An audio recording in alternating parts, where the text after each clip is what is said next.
Chapter 9 We Beat the Streets, read by Serenity Brown. Ramek, ninth grade. What's today, my fine fellow, said Ramek on stage dressed as Scrooge in the Charles Dickens play A Christmas Carol. His hair and face had been powdered to make him look old. He peered out of a stage window at another student who was dressed as a little boy. Today, replied the boy. Why, it's Christmas Day, Ramek Bean told the boy in his best old man stage voice to go and buy a turkey and deliver it, then danced around on the stage because he had been allowed to live after his visit with the spirits of Christmas past, present, and future. Ramek could feel the pleasure of the audience as mean old Scrooge was once again transformed. He knew he had the crowd under his spell. The play rolled to its conclusion, and Ramek shouted in a booming voice, as Tiny Tim has said many times, God bless us, everyone. Everyone watching exploded in the audience. The curtain came down, it rose again quickly, and the members of the cast came forward for their curtain calls. For each character, Tiny Tim, the ghost, and others in the play, the audience, made up mostly of university high students and their parents, applauded enthusiastically. Ramek, as the star of the show, came out last. The rest of the cast parted from him to come to the front of the stage and took his bows. He walked regularly and with great dignity. Bowed low to the audience, breathing deeply in the glory of the spotlight, the cheers and the thunderous applause just for him. It doesn't get any better than this, Ramek said to himself. Although most students began to advanced academy program in the 7th grade, Ramek had transferred to University High in the 9th grade. Usually students had difficulty adjusting to the rigorous classes, especially if they had not attended university in the first 2 years. But Ramek slid in easy and made good grades from the beginning. He even had time to audition for the school play in a huge upset, but because a certain student who had been at the school for years always got the lead. Ramek beat him out of the part with ease. Good job, man, a 9th grader with braces named George said to him after the show. Yeah, man, really tight, his friend Samson said. Ramek nodded, took the praise, and moved on. He had several classes with George and Samson, but they were just 2 more dudes in the hall. He purposely hadn't made many friends in his new school yet. Ramek hadn't want to leave his friends in his old neighborhood to come to this school. He liked the advanced math and science programs it offered, and he breezed through the classes with ease. So every day, as soon as school was over, he headed back to his old neighborhood to hang with his boys. Sometimes he would even skip classes at university to run with the boys from Plainfield. A couple of weeks later, Ramek found himself hanging out on the corner near Plainfield Elementary with his old friends, about 10 of them. Glad you made it, man, a kid named Bookie said. Yeah, Ramek always come through for us, a skinny boy named Marley added with appreciation.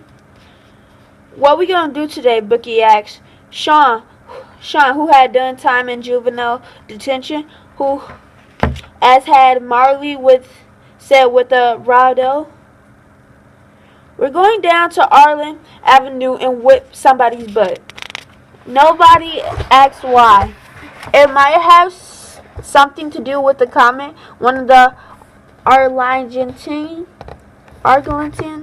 boys had made earlier.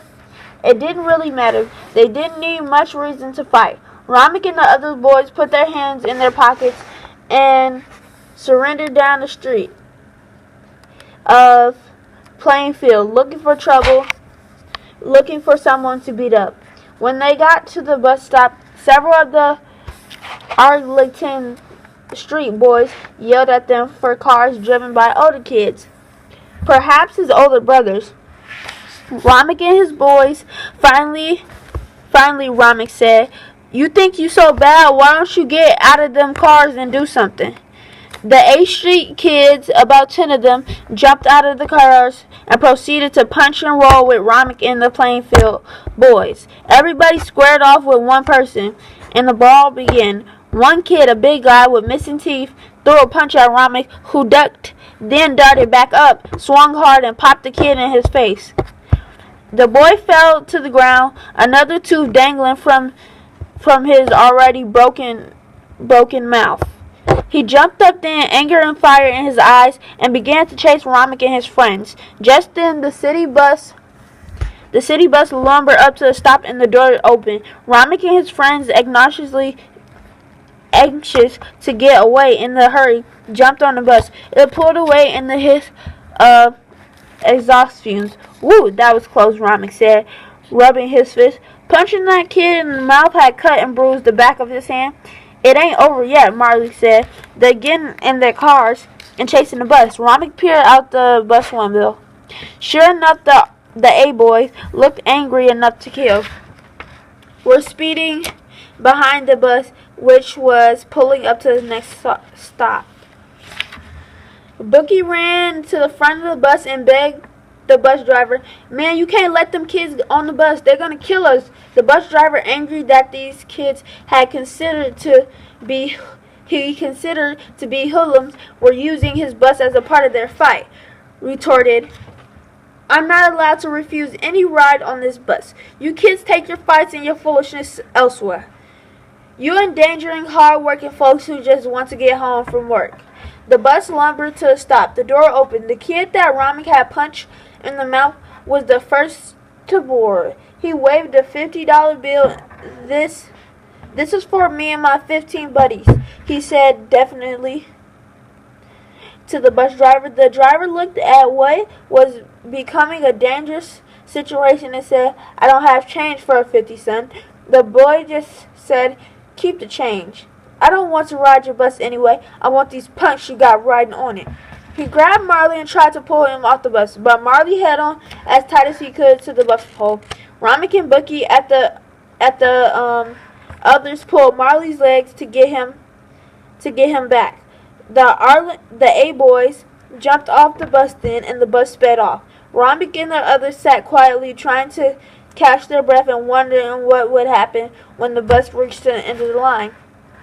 The A boys continued to follow the bus in their cars, patiently waiting for revenge. By the time it reached the end of the line, no one was left on the bus except for Romick and his friends. The A boys were still right behind them. If we make it to my friend Dria's house, we'll be safe. He lives 2 blocks from here," Romick suggested. "We better be doing some flying," Bookie said. "You boys are on your own now," the bus driver said. "Don't you have anything better else to do?" He asked. "The kids are going to get yourself killed." Romick thanked the driver for trying to help, but he and his friends had no chance but to walk down the steps of the bus and hope they could make it to Dria's house in time. They left the bus, feet flying, and ran as fast as they could through yards, over fences, and behind trees as the A gang chased them down the streets. As they got to Dria's house, Romick heard a loud series of sharp explosions. Gunfire! He and his friend rode to the porch and huddled in a corner. The A boys screaming sped away in their cars. Sitting up slowly, Romick could see clearly several bullet holes in the wood of the front porch. He breathed deeply and mentally revealed that he would live another day. He wondered where his life was heading and how he could manage to escape what seemed to be an increasingly downward spiral, and he had no answers. A conversation with Dr. Rebecca Hunt, read by Mrs. Parsons. The Call of the Streets. People often say you can pick your friends, but you can't pick your family. I beg to differ, at least in the community where I grew up. There, it was very different to pick your friends as well.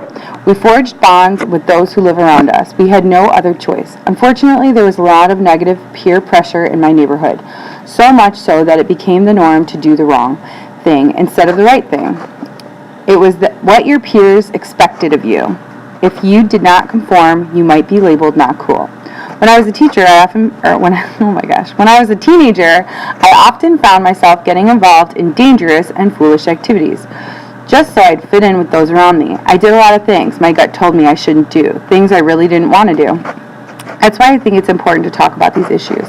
Getting good grades and staying out of trouble are really cool and really, really smart. It makes you a leader, and that's cool too. Take it from me, I know. Why? Because I was a follower. Most of my friends were as well. It wasn't until I met Sam and George that I knew what positive peer pressure was all about. It took me some time to get it together, but when I did, it was the most wonderful feeling ever. For the first time, I felt like a true leader.